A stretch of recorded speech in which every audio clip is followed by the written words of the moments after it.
So just an update for you Captain Blog watchers. This is Independence at night, and not long been on board, about an hour. It is torrential rain outside. Time now is 8:27 in the evening. I left London at 2:08 in the afternoon, and due to signal failures, trees filling down on the line and blocking us and having to reroute via Bristol, we eventually got to Plymouth, and then I had to wait because of the rain for a cab, and I've eventually got on the boat. The boat is in good order. There water in the bilges, but that's to be expected with all the rain that we've had, and this is the situation right now.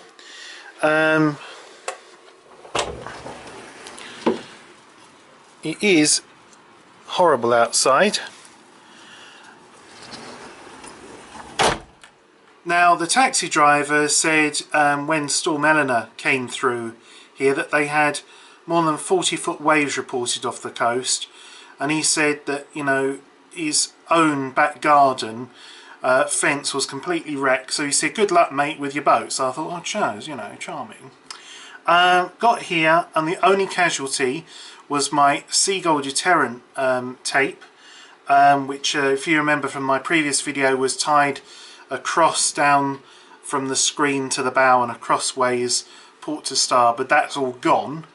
The windscreen cover on the starboard side was loose. Two poppers, the press studs, had popped off, but that's all.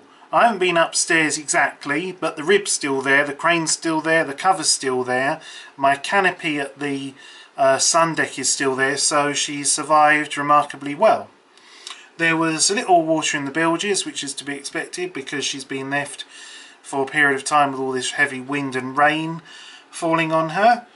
There is a leak I've discovered, which I'll show you, which has developed in the port side aft wardrobe. So let's go and have a look at that. So here we are in the aft master cabin, which is my room, and what we've got is this wardrobe that I'm using myself. As you can see, we've got a run of water that comes down here and it starts up there. I've had this panel off, and there's a deck drain, and I can feel above here, and the deck drain's coming down a pipe, the pipe's leading down, and then it's leading off to a drain. So where the deck drain and the pipe meet, which is above this, there's a leak, and this handily unscrews. So it'll probably be a pain in the arse, as ever it is with boats, which means completely removing the hanging rail, and then removing this, and then above there we'll be able to get access and see exactly what the leak is. But it's handy sometimes, because if you see a sort of a nagging water stain on a boat and you think, well, how did that happen? When it's raining really bad, you can then trace these things and put a stop to it. By the way, this is all cedar wood, which helps with stopping moths and damp and so on. But this is my sort of average evening on board. So I've just come down on the train. I like to keep it all cosy and warmly lit, if you like. So this is all my LED lighting, by the way. There was a comment on a post that I made about this, and a guy said that it hasn't got voltage regulators and they will soon blow because obviously it's not 12 volts. Well, when I'm on shore power, like I am now, the actual voltage going around the boat is 14 to 14.2 volts. At the battery charger it's 13.5, but the battery charger on this boat, as I understand it, once the batteries are full, it then takes over and it's not coming from the batteries to the boat. So all of my 12 volt appliances are not coming from the batteries, they're coming actually supplied through the battery charger. So it's i.e. it's converting the mains voltage at 240 volts into DC volts at, as I said, about 14. So my LED lights, if you get the right ones and are happy between a sort of a wide variance of voltages, as you can see, are perfectly happy being run at more than 12 volts, which is handy because on most boats, whatever the boat, when you're underway and the alternator is running on the engines, you're always getting more than 12 volts anyway. So if you're having your lights on, there could be a problem with some cheaper brands. I just thought I'd mention that. Now, talking of electric, serious point. Although I like the mood cosy lighting, I'm sure it's playing havoc with you seeing me. But I had my marina electricity bill, and the first month I was in the marina it was high compared to what most people expect on their boats, of £58. This month, that's the 30th of November to the 31st of December, it is a staggering £85. I've used 495 units of electricity, so each unit is 1 kilowatt hour of electricity. And although I've been on the boat, during the last month, maybe 3 weekends out of the 4, if you look at a 4 weekend or 4 week month, which they're not technically, but if you do it like that, I'm trying to work out how I've used 495 units of electricity in 3 weeks, basically. I've used the dishwasher 4 times, I've used the washer dryer slightly, not much. I've used the electric oven and the hob, but that's all. Oh, and the fan heaters. But they're between 750 and 1500 watts. But even so, they haven't been on, 85 quid in a month, 495 units. That's more than most people's monthly electricity bills at home with, tellies and heating and lights and fridge freezer and goodness knows what going on. So I'm going to go to the office tomorrow and I'll pay it, but I'm going to say, look, how do you work this out? How do you meter it? How do you know? Is it that just an honest mistake has been made? Is it that I truly have used 495 units of electricity? Or is it more suspiciously that maybe someone else is unplugging my boat and using electricity? Because the 16 amp power connectors have padlocks on, but the 32 amp connectors don't.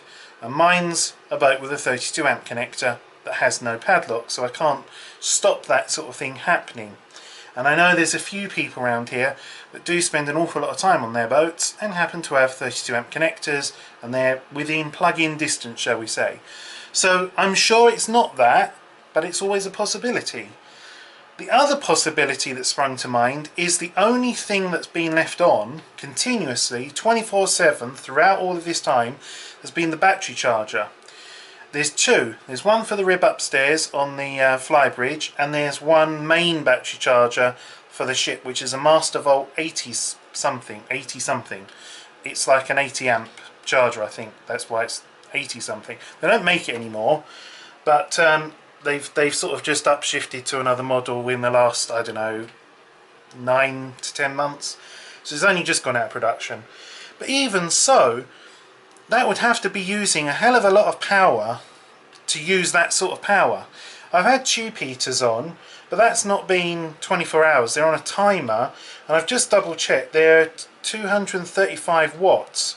So again, we're not talking about kilowatts. I know that 235, 235, 235, it all adds up, but 495 kilowatts in a month, kilowatt hours, units, that's an awful lot of electricity.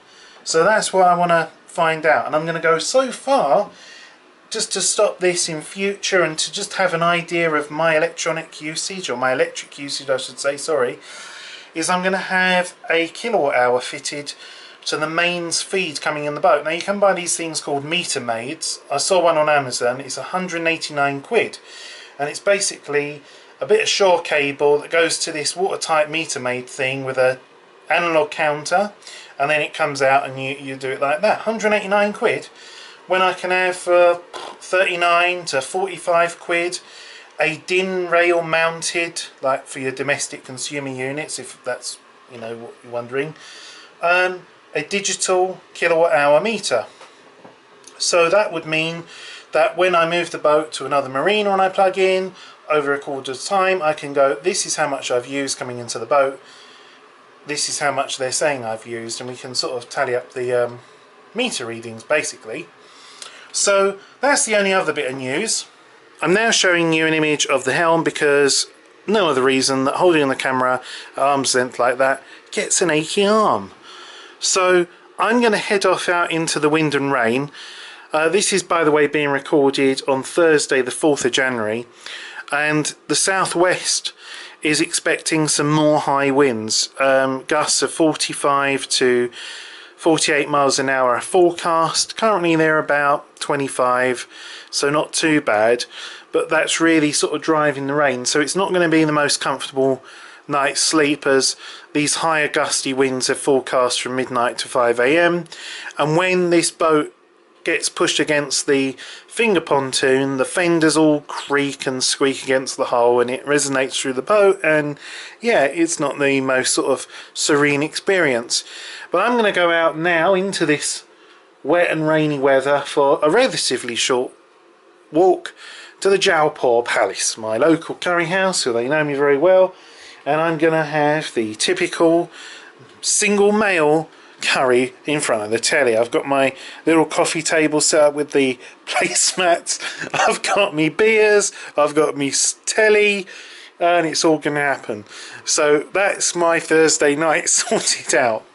The purpose of this visit, however, is serious. Tomorrow morning I've got to meet with Mount Batten Boathouse, who are sending a couple of guys over to liaise with me about the ongoing fuel issue between the 3 diesel tanks that I have. It'll also be a good opportunity to sort of introduce them to the boat. They used to look after the boat back in from about 2007 to 2010. So they have done work on it before the previous owner moved over to another boat yard that probably was only chosen because they're a bit cheaper. But I've got to be honest, some of the work that they carried out, let's say something needed 4 screws, they only put 3 in. That kind of, you know. And it makes you think, well, if that's on the surface, how deep does that go? So it'll be nice to have a sort of a third party's eyes to go over things and say, you know, they're Yanmar main dealers, so they're going to be able to go and say, well, they might have said those belts have been changed, but actually they haven't, or, you know, etc, etc. So it'd be nice to introduce them to the mechanicals and try and resolve things, because I shouldn't really be down now. I was going to come the next weekend to prepare the boat, because on the, when is it, 18th of January is Crew Indy, where we're going to come down mob-handed and attack all the problems and deal with the boatyards. And I'm going to have sort of friends from Broad Ambition, you know, Charlie Griffin and people down here, friends of my own coming. We're all going to group up. Even a friend of mine that's a diver is going to get underneath the boat and have a look down there and come up with a weird and wacky way of measuring exactly what her draft is, because this is a good thing to know. So I'll update you tomorrow, but from now, because I know a lot of you people, you know, have told me in the comments, Rob, it's all lovely and very good, but you don't have to go on a bit. You could have said that in half the time. So I'm trying to keep things a little more short, but I probably am failing. But then other people like these sort of, you know, monologues where I just talk to the camera. But there's not much I can really do. We're not going anywhere. It's not like the Broads videos where I can say today we're going to go off to such and such a place. So, but I was saying, you know, if it's not raining too hard, I'm going to take my umbrella. I might take you for a little walk now, just to show you around this area at night, you know. Might pick up a few ladies or something. Oh, that sort of thing doesn't go on here. I'm not in the Royal Navy. Anyway, more as it happens. So this is Independence at night. The water levels in the marina are the highest I've seen. Although I'm on floating pontoon. Oh, here's some of my bird scaring tape.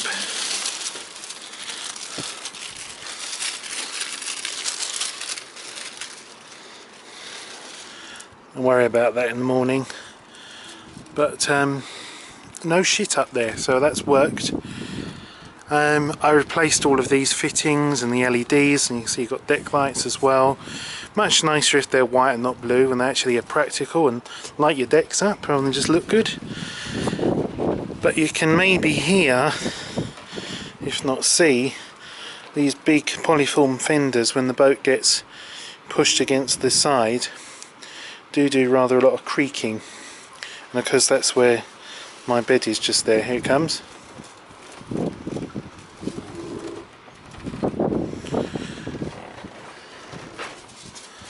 And she certainly gets moved around in the wind a bit, being 20 plus foot high air draft. So other people on board their boats this coming weekend. It has actually stopped raining for the time being. And here's my curry house. Award-winning.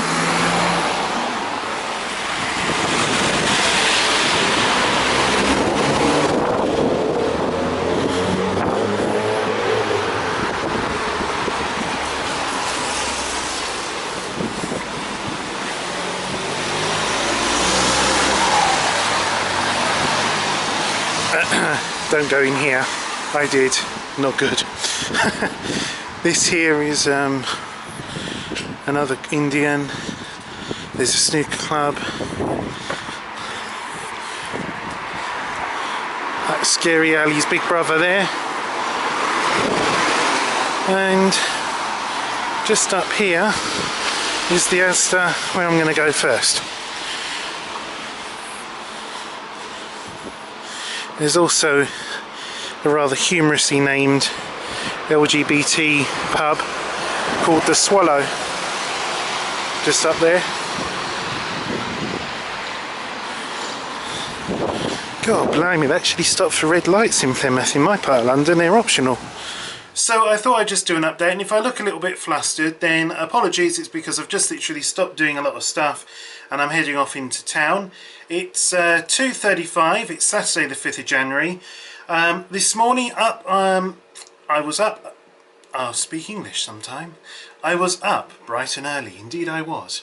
And I'm so unused to that this is why I'm completely flabbergasted now. But I was expecting that Mount Batten Boathouse would contact me, you know, ring me, hey, we're here, let us in, kind of thing, but no. I was thinking, well, should I ring them? You know, it was like 9:30, what's going to happen? And then 5 minutes later, suddenly there's a knock on the boat door, and I'm like, what? Who the hell's this? And it was them. So it was surprising because I just thought that they would, you know, come to the marina and not be allowed in, but they knew the marina and they knew the boat where it was, so it was all good. I thought it was actually my neighbour who's on my port side here, because last night he came to his boat and it was about 11 o'clock at night, and I was looking at the fuse panel, which is just below the helm, completely unrelated to anything, and this horn went off and I thought, Christ, it's my boat's horn. You know, it's a bit late at night and stuff. What the hell have I touched? And I'm like real in a panic because I'm thinking, no, is it a short circuit? Is it going to start just like going off? But it was him, and he was fumbling around. And he was like, you know, through the window, I was like, what's going on? He's looking around, sorry mate, sorry, just blah, blah, blah. Oh, all right, okay, it's you, bloody hell. And I thought it was him sort of coming to say, you know, sorry about last night and freaking you out. But anyway, no, it was Mount Batten Boathouse. They've looked in the engine room. They're confident they can sort things without maybe having to remove all of the fuel, and using basically buckets and hope, and hoping that valves are trusted and actually are in the closed position. But no, seriously, they're gonna do it by basically isolating sections as the pipe goes along, and they believe that that thick black tarry-like substance the CP fuel polishing sucked out is probably built up many years of dead diesel bug that sunk to the bottom of the tank, solidified, and could have well caused the blockage. They also think there's some growth on the fuel filters. I wouldn't be surprised, because I know that I haven't put any sort of biocide into the tanks. I've got a litre of the stuff, that's a lot, and will cover the tanks easily. But that's something again we're going to do. You see, you're catching on now. It's a different scene. It's a different arm. Just to let this rest.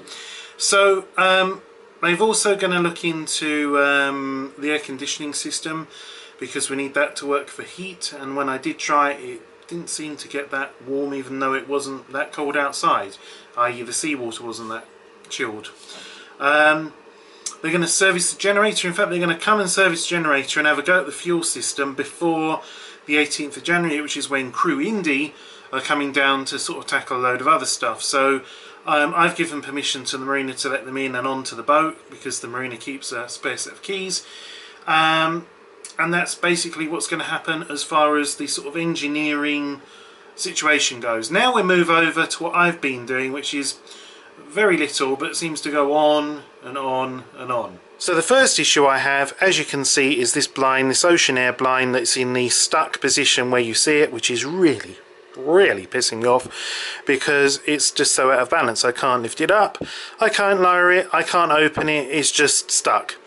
Ocean air are incredibly unhelpful to members of the public and puts me through to my local agent, who happens to be Mount Batten Boathouse, who then said, well boy, I tell you what there boy, in their typical way of scratching their head thinking, oh no, we don't want to get involved in that. I'd wait until you get up to Norfolk to sort that job out. Ocean air are incredibly hard to deal with, or getting anything out of them, he said. So I'm just going to have to deal with that for now. The other ocean air thing is down here in the forward cabin, and as you can see we now have bedding in the forward cabin. Oh my god, yes, I've made a bed. Is this blind up here. So basically there's, well, two main problems with it. First of all, you see the tracks that the runners sort of slide along. Each metal insert, that's this section here, has two plastic things. In fact, I'll show you what they look like because I've kept them in here. No, of course, Robin, you didn't keep them in the bucket, being sensible. You put them in here, being stupid. They're these things here. Okay, and they're basically attached to the end and they enable it to slide without moving laterally. Handy things. And I've got all of them, I'm not missing any. But there's a problem. Oh, there's always a problem. And the problem is that the mesh blind is frayed and the roller spring in this is broken. So basically it would need a new roller assembly for this and a new mesh part for this, and then in order to put them all together you pull off these plastic trim pieces here, which should just come away quite easily, but now I'm trying to do it one-handed because it doesn't. There we go. So that comes away there, and then you've got a screw, okay, and you undo 4 screws. And tell me this, when you're doing something like this on your own and you're balancing on your sort of head, trying to get it right. I just put this trim piece back now, we've seen what that is, because this is really well filmed and edited, as you know. Okay, that clips back into place there. So I've taken it all apart and I was thinking, right, okay, let's just get it so there isn't that annoying bit of fabric mesh hanging down and all the rest of it. So I've recoiled everything, and as long as you don't touch it is fine. Just pretend that there is no mesh screen or blackout blind and we're good. If we want to pretend that there is, then I'm afraid I'm going to have to buy a whole new assembly, because otherwise I don't even know if they do the spare parts for it. But taking that whole thing apart, literally deconstructing it, I mean it's even signed off by a blind builder, can you believe? There's a label, it's 2002 vintage. I'm just gonna either leave it or buy another one. I'm not going to try and repair it, so that's that. Moving down here, as you can see, the bedding is good, we're good to go, made it all look nice, and I've stored some extra stuff down here, and I've washed some other bedding that I found here in the marina, and now I have a lot of rubbish to get rid of. For example, this here, this is like a sort of a summer recliner garden patio furniture thing. I haven't got a use for it, that needs to be thrown away. But annoyingly in this marina there isn't any, in case you're wondering what that is, I'm not farting, it's just a loose floorboard. There isn't like a big biffer bin, you just have not even like a wheelie bin, it's just like a domestic bin that's large to put stuff in. Now in here I've got doggy life jackets ×2, little baby ones. I've got kids life jackets, I've got a sleeping bag. So that's just to get rid of, give away, I don't know what, whatever, but I'm keeping it for now until I know where to get rid of it or who to give it to or what the hell to do. This are all these manuals that I found in various drawers and everything else. I've sorted out this cupboard here. Oh yes, I've got to talk about curtains, so that's nice and clean now and cleared out as well. In the twin cabin through here, there's a problem. Oh, of course. See, I bought new bedding and I bought new single sheets and duvets and pillows and everything else, but what I haven't bought is the actual bottom fitted sheet. That's the problem. And now I realise how narrow these berths are. Although the boat came with single duvets, I've got a super king size goose down John Lewis duvet, but I've only got one super king bed, or king bed. The previous owners seem to like really massive super king stuff. So this hasn't been used. I don't know what to do with it, so that's another thing to sort out. But I need to go into town and get 2 flat sheets to put on. More stuff here. Found more life jackets. Some of these I looked up, thought they were kids ones, but then I've gone and kept them all because actually they're adult ones. And is it here? Yeah, we've got each cabin. I've got now like 2 people in the cabin. They have 2 life jackets. Grab bag here. That's just a recap. Some coat hangers. See, little things like coat hangers. When you buy a boat, there's so much stuff. You just got to go, aha, I need coat hangers. Oh, I need this and I need that. It just doesn't seem to stop. Now, unfortunately, let me just turn this light off. Sorry. I knew I had the curtains that used to obviously cover the windows, and the way that the blinds are fitted, the curtain track is still there, along with all the little hanging down things that, you know, the curtains run on, and they're behind the blind. So I thought this is really good because I can have curtains for insulation and blinds for look, you know, slide all the curtains back down that end kind of thing, and then if you want them you can slide them along. So I thought, right, let's get the curtains out. So here they all are, very expensive, lovely material, very thick, all blackout and insulated thermally and everything else. They're all lined, and they're completely useless because every single hook to hook onto this was made of mild steel, not nylon. And so the result is they've been in these bags in a damp locker for years, and all of the hooks have not just rusted, they have completely disintegrated, embedded themselves into the fabric. So they would need to be, well, we can't even unstitch them because they've sort of embedded, they've rusted into the actual fabric. So, and they've ruined, there's all rust flakes and everything else. But instead of just throwing them away, they were like evidence bags, don't they?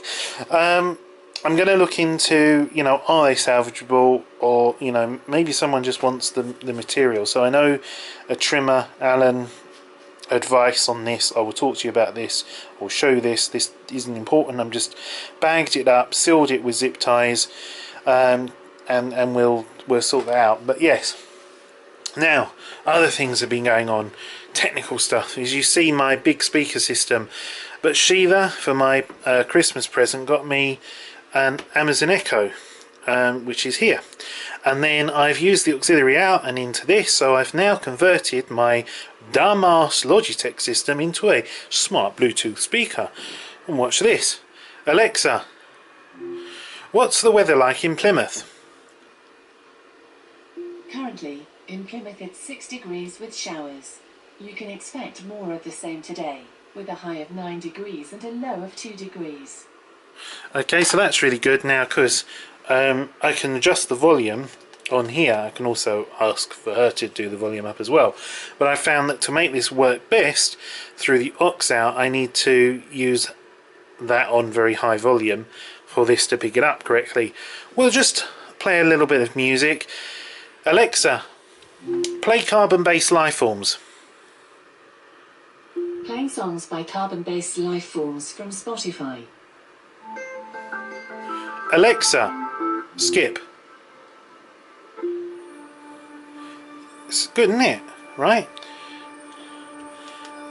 And through this, the quality is quite impressive. It really completely fills the space now, because you're not appreciating that on my little camera. But Alexa, play some drum and bass. Drum and bass from Spotify.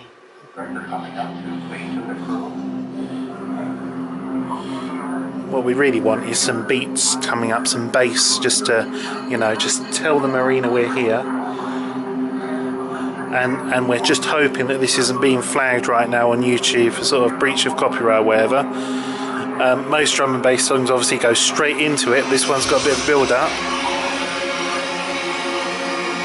Alexa, skip. Do you notice how even though it's high volume she manages to hear me? She doesn't know what to do now.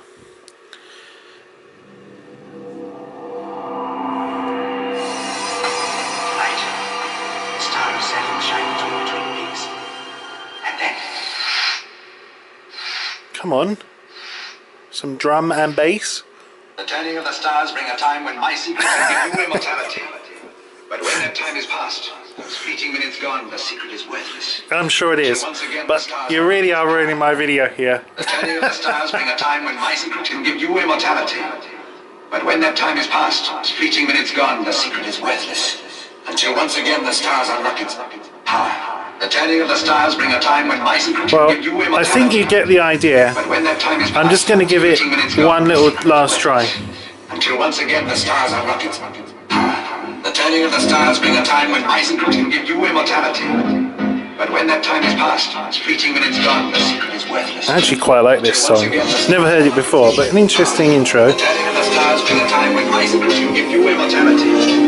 But when that time Anyway, is past, Alexa, stop playing. So you can see that Alexa she's going to listen to me now again, but she's doing a great job keeping me company here and controlling everything. We've got the instruction manual for the air conditioning out for when the chaps come to look at that. Yeah, that's about it really. So it's been a case of, you know, just doing that blind thing down in the forward cabin. You know, taking it all apart, all the little screws, figuring out how it went. That's like 45 minutes, just whoof, gone. And then you start, you know, getting these bags and the zip ties and all the rest of it, and find out your curtains have rusted, because only I can have curtains that rust. And then that's another hour gone kind of thing, you know. And then finding random bits of wood, like this, like what? No idea whatsoever. But I have an idea. Oh, I have an idea. If you find a bit of random wood on your boat, and you've got a bit of wood rot, as I have down here in the galley, well, this is identical to this. The grain's not running in the same direction, but I'm wondering if this could be used to patch this little bit, just this bit of rot. It would it would cure the problem. It would look no worse than what's currently there, and even if it was like an interim measure, you know, if it didn't look perfect, then you know, it's something. So it probably is vastly important for something somewhere, because it's like almost tongue and groove. Look, it's got that pattern on there, and then it's got this on here. So I mean, I did find in here there should be a shelf. I found the shelf, which is there, which you can't really see because the lights are off in here. But you can't get the shelf in without removing the doors. So someone in the past really wanted that shelf out, and I think it would be quite useful to have it back in. So again, doors off. I'll just leave it there. I'll do it, you know, when I'm in a working mood. I've also, just talking to you, realised I need a bread bin and I need like a cutting board. Well, it's 5 minutes to 3 in the afternoon. That's been your long update. But yeah, there's just not much to sort of really physically show you, even though the days just seem to go, the hours just rush past. I think it's because of waiting. You know what it's like when you're waiting for a delivery? It's waiting for people and then talking to people and then going through things and then getting on with something and then stopping, going to do the laundry. You know, washing those sheets, walking to the marina laundrette, putting them in, then setting your timer for 40 minutes, go back, take them out, put them in the tumble dryer, come back in an hour, take them out, fold them, put them away somewhere, put the bag away. You know, it's just all this sort of domestic stuff, rather than, you know, physically being able to say, well, today this has happened. I did sort my seagull stuff out. I just remembered. Do you remember that tape that was causing all the trouble and sort of gone off in the wind? Well, get ready for the wind on the microphone. Oh, hello. That is a drain hole, by the way. That is supposed to happen. So we're back with it doing its thing, and there's been no seagulls. So whilst it blew away in the wind, there was a bit of pooping going on. But my neighbours have also upped the ante. They've got some flags here. I think, see, I did this, people. And the seagulls stopped coming to my boat, and then they started going to other boats. So now the other boats have had to start putting up all their dressing lines and caution tapes and fending off the seagull problem. But anyway, that's my afternoon, so at least it stopped raining for now. So we're getting there, and we're going to be the big push from the 18th of January, when all the guys come down and we do some things. I've got new wipers to go on. These pantograph really nice stiff strong springs, apart from that one there which is weak and poor, so that's a bit of a worry. But yeah, we're getting there. I'm getting there. Everybody I meet and talk to that meets me thinks I'm absolutely mad because I bought this boat and it's just me and I'm young, and I've got to go and pick up navigation lights from the post office that have come. I've just sold my navigation lights. See, terrible, can't remember a damn thing. This is why they think I'm mad and crazy. Bought this boat, I haven't got a bloody clue. Can't even get in the door properly without clonking the camera. But anyway, can't lock the door. That's the Londoner in me. I'm in a secure marina, but everything's locked even when I'm on the boat. So yeah, I'm a bit crazy, I suppose. There is an awful lot going on. There's some lights.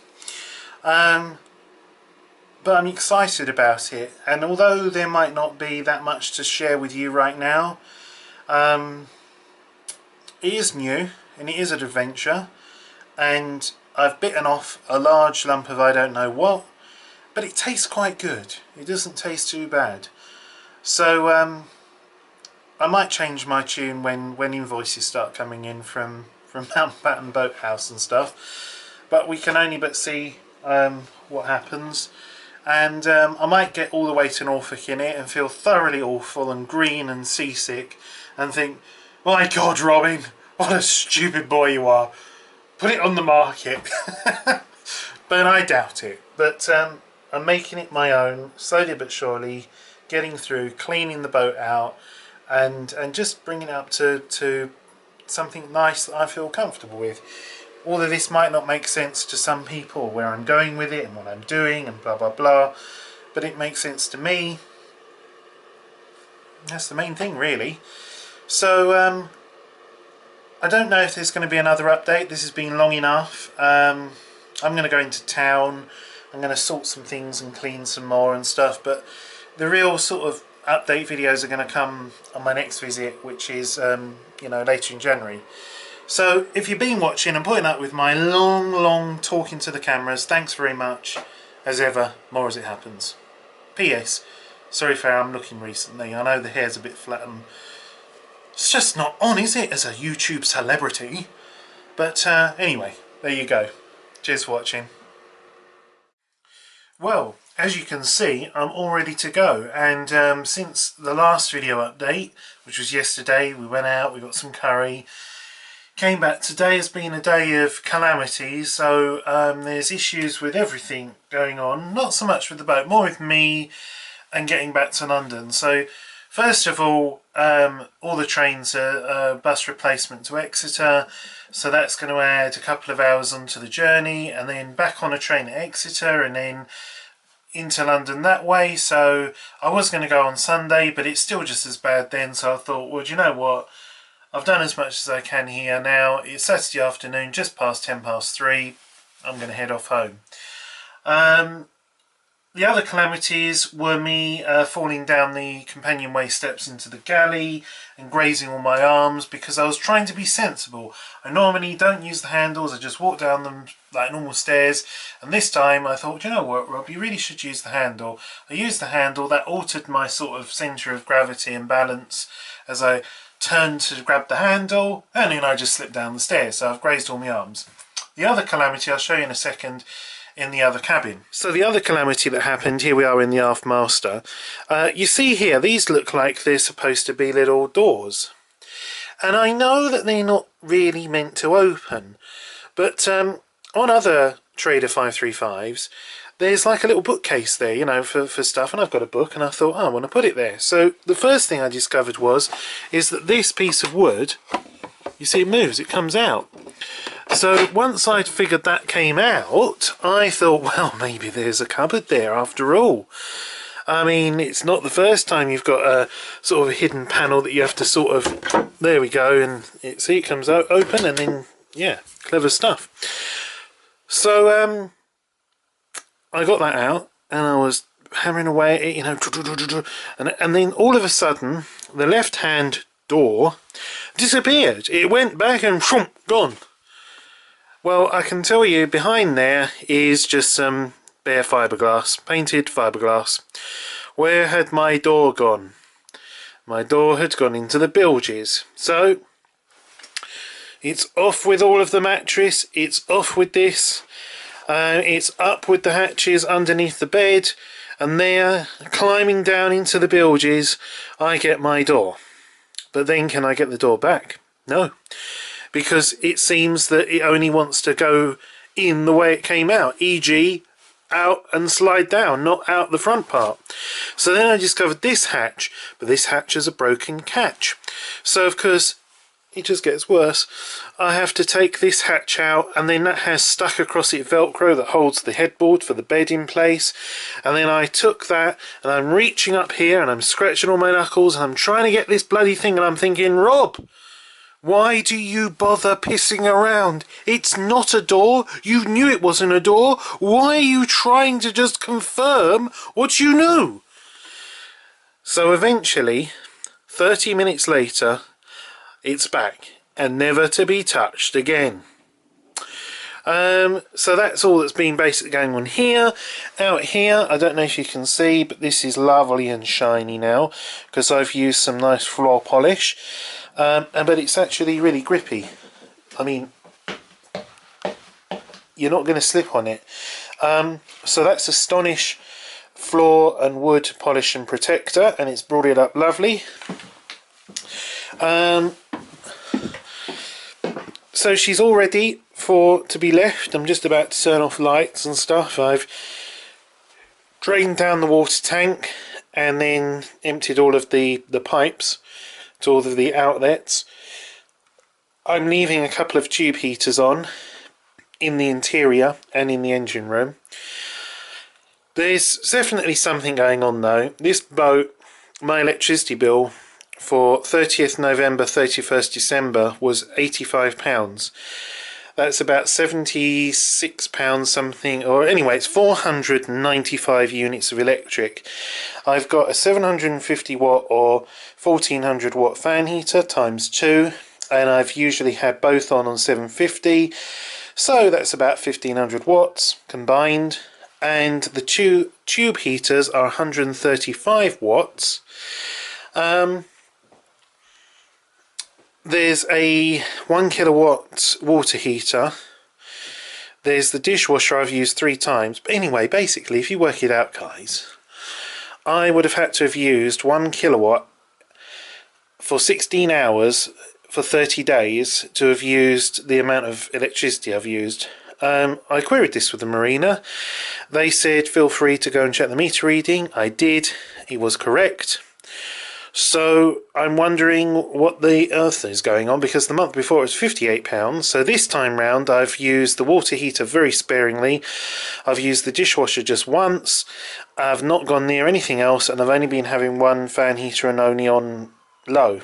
So I've been making do, and just basically to see. I've gone through stuff. I thought maybe it was the battery charger that was taking, you know, so much power, but no. I mean, look, we're now just each nodule on that AC amp thing is 2.5 amps. So we're using about 2 amps. Now if I turn the battery charger off, that takes a tiny little bit away, and then the others are the 2 tube heaters. So the 2 tube heaters are now off, and we're at 0 amps. So really and truly we're using about 2.5, not even 2.5, probably about 2 amps of actual AC electrical power, and some of that is because I've still got lights on, which is obviously putting power onto the battery charger. Oh, and there's also a battery charger for the rib. But come on, battery chargers are not going to take kilowatts of electricity. However, I did turn the battery charger off and, you know, had a fair amount of load on, and the power in the batteries stabilized at around 12 volts, so they looked good. But then when I put the battery charger back on, it came back on bulk charge. So that would have been, I don't know, 15 minutes, if that.